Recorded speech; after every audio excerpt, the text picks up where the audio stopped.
مولاي صل وسلم دائما ابدا۔ عقیقہ کرنے کا درست وقت کون سا ہے اور مسنون طریقہ کیا ہے؟ یہ لفظ حقیقہ نہیں ہوتا، یہ عین کے ساتھ عقیقہ ہے۔ عین دو نقطوں والا قاف، پھر یا، پھر قاف اور پھر ہا۔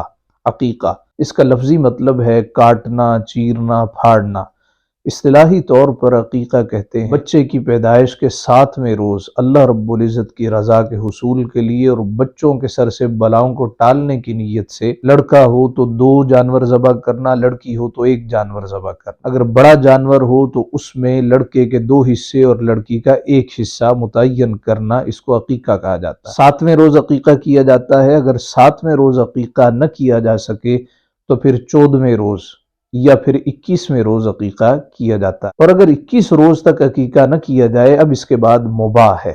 ادروائز عقیقہ کرنا یہ سنت غیر مؤکدہ ہے، مستحب ہے۔ کر لیا جائے تو باعث اجر ہے، باعث خیر ہے، بچے کے سر سے بلاؤں کو دور کرنا ہے۔ نہ کیا جائے تو گناہ اس پر نہیں ہے۔ نبی اکرم جاند عالم صلی اللہ علیہ وآلہ وسلم نے اپنے نواسوں یعنی حضرت امام حسن مجتبی رضی اللہ تعالیٰ عنہ اور حضرت امام علی مقام امام حسین رضی اللہ تعالیٰ عنہ کی ولادت کے 7ویں روز عقیقہ کیا، اور جب عقیقہ کیا جائے یعنی 7ویں روز، بچے کا نام بھی اسی روز رکھا جائے اور اس کے بالوں کو منڈوایا جائے اور بالوں کے وزن کے برابر سونا یا چاندی صدقہ کیا جائے۔ یہ مسنون طریقہ۔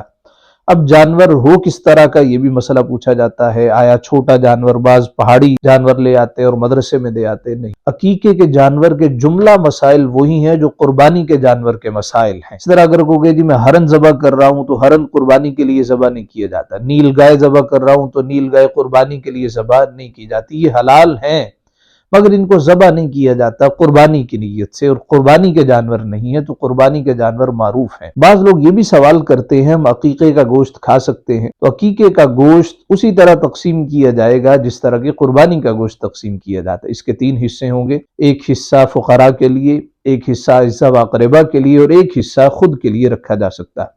اگر دعوت کر رہے ہیں بھی سارے رشتہ دار بھی آ جائیں، فقیروں کو بلایا جا رہا ہے، اس میں آپ خود بھی بیٹھ کے کھا سکتے ہیں، اس میں کسی قسم کا کوئی حرج نہیں۔ ایک سوال یہ بھی پوچھا جاتا ہے اگر کسی شخص کا اپنا عقیقہ نہ ہو کیا وہ بچوں کا عقیقہ کر سکتا ہے؟ بالکل کر سکتا ہے۔ یہ سوال بھی پوچھا جاتا ہے کہ ایک شخص کا اپنا عقیقہ نہیں ہوا، بعد میں اللہ نے وسعت عطا فرمائی، تو کیا بعد میں وہ عقیقہ کر سکتا ہے؟ جب اللہ اس کو وسعت دے عقیقہ کر لے، اب یہ عقیقہ کرنا اس کے لیے مباح ہے۔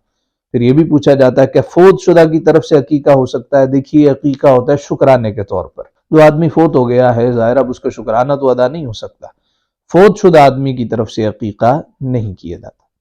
7ویں روز عقیقہ ہوگا یا 14ویں روز ہوگا یا 21ویں روز، اگر زندگی کے کسی مرحلے پر آپ عقیقہ کرنا چاہیں تو دیکھیے 7واں روز کون سا بنتا ہے اور پھر اسی روز عقیقہ کیا جائے، یعنی 7 ہے، 14 ہے، 21 ہے الہ۔ اور قربانی کے جانوروں کی طرح اس کا جانور بھی متعین ہے، جس طرح قربانی کے جانور کے مسائل ہیں ویسے ہی عقیقے کے جانور کے مسائل ہیں۔ بچے کی طرف سے 2، لڑکے کی طرف سے 2 جانور ہوں گے اور لڑکی کی طرف سے 1 جانور ہوگا۔